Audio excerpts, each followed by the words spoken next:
Solve the following system of equation for X and Y. और equation दिया हुआ है 5 टू द पावर में cosec square x minus 3 sec square Y equal to 1।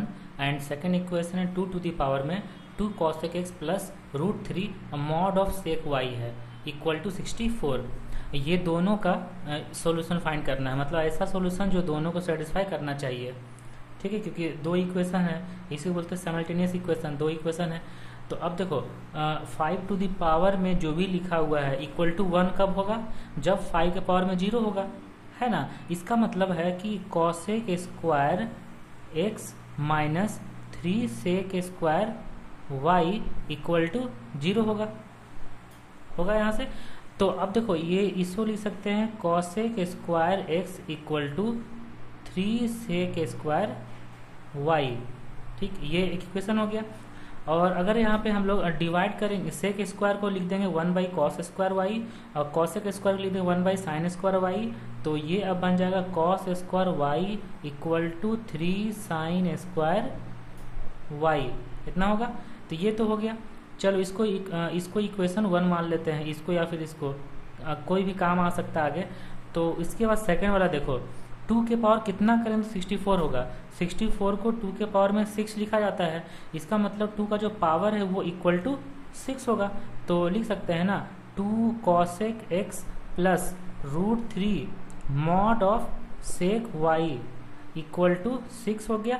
अब देखो एक साइड मॉड रखते हैं, बाकी को उस साइड ले जाते हैं, तो ये हो जाएगा √3 sec y, mod of sec Y है इक्वल टू हो जाएगा 6 माइनस 2 cosec एक्स। अब दोनों साइड स्क्वायरिंग कर देते हैं। जब दोनों साइड स्क्वायरिंग करेंगे तो इधर हो जाएगा 3 sec स्क्वायर वाई, ठीक है, 3 sec स्क्वायर वाई, और यहाँ पे हो जाएगा 36 और minus 24 cosec x plus 4 cosec square x, इतना होगा। अब देखो ये जो इक्वेशन 1 है, इक्वेशन 1, इसका यूज यहाँ पे करो, क्योंकि दोनों को साइमल्टेनियस सॉल्व करना है। तो दोनों इक्वेशन को सॉल्व करेंगे। अच्छा, इसको इक्वेशन 2 मान लेते हैं, ठीक है। अच्छा, नीचे यहाँ लिख देते हैं from equation 1 and 2, from equation 1 and 2। Equation 1 में जो 3 sec स्क्वायर वाई है उसके प्लेस पर cosec स्क्वायर एक्स लिख सकते हैं यहाँ पे। तो देखो क्या हो जाएगा, cosec square x equal to होगा 36 minus 24 cosec x plus 4 cosec square x, इतना होगा ना। अब देखो ये cosec में इक्वेशन बन गया, इसको सॉल्व कर सकते हैं। तो ये अब हो जाएगा 3 cosec square x minus 24 cosec x plus 36 equal to 0। 3 से डिवाइड देते हैं, 3 से डिवाइड देंगे तो cosec square x minus 8 cosec x plus 9 equal to 0 हो जाएगा। ठीक है यहाँ तक, ठीक है। इसके बाद देखो तो यहाँ पे 9 नहीं 12 होगा, यहाँ पे है ना 12 हो जाएगा, ठीक है। तो अब देखो इसके बाद हम यहाँ पे cosec square x minus 6 cosec x minus 2 cosec x plus 12 equal to 0 कर देंगे।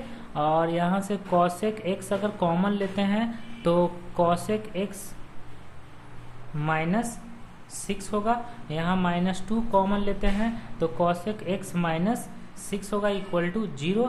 यहाँ से 2 फैक्टर बन जाएगा। 2 फैक्टर क्या क्या बनेगा, एक होगा cosec एक्स माइनस 6 और दूसरा फैक्टर हो जाएगा cosec x minus 2 equal to 0।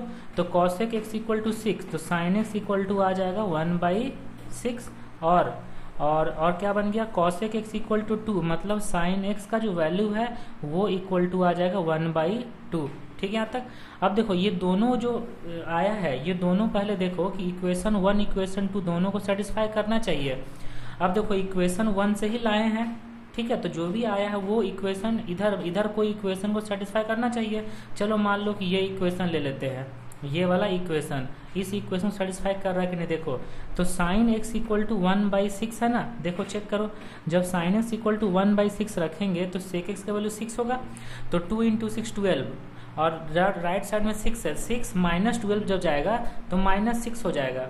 ठीक है। और ये जो मॉड ऑफ सेक वाई तो पॉजिटिव होना चाहिए, तो इक्वल टू -6 और बाई में √3 जाएगा मॉड ऑफ सेक वाई का वैल्यू, जो नहीं पॉसिबल है।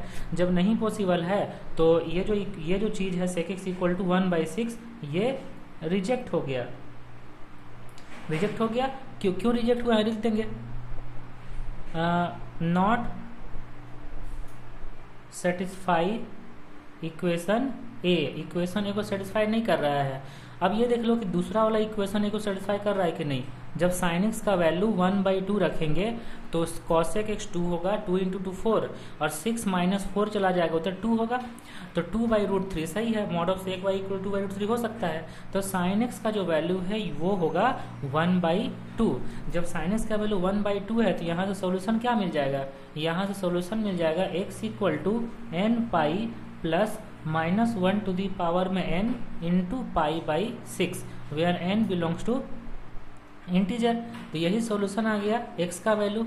अब देखो x का वैल्यू तो ये आ गया, अब हम लोग को फाइंड करना है y का वैल्यू।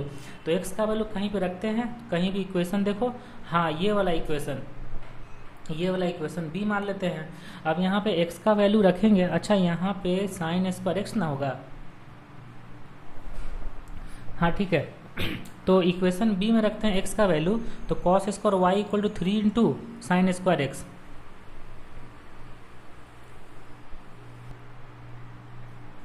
तो cos square y equal to 3 into sine square x है, और साइन एक्स का वैल्यू कितना है 1/2, तो यहाँ लिख सकते हैं 1/2 का स्क्वायर, मतलब ये हो जाएगा 3/4। 3/4 मतलब √3/2 का स्क्वायर, √3/2 का स्क्वायर, तो इसको लिखेंगे cos ऑफ π/6 का होल स्क्वायर। अब देखो cos square y equal to cos square π/6 है, तो y का वैल्यू क्या होगा, y का वैल्यू होगा nπ plus minus π/6 where n belongs to integer. ठीक है, तो ये y का वैल्यू आ गया, यही सॉल्व करना था, x और y का वैल्यू फाइंड करना था, है ना। देख लो क्वेश्चन एक बार कि solve the system of equation, दोनों इक्वेशन को सॉल्व करना था। तो x का वैल्यू यहाँ पे ये आ गया और y का वैल्यू ये आ गया। ओके।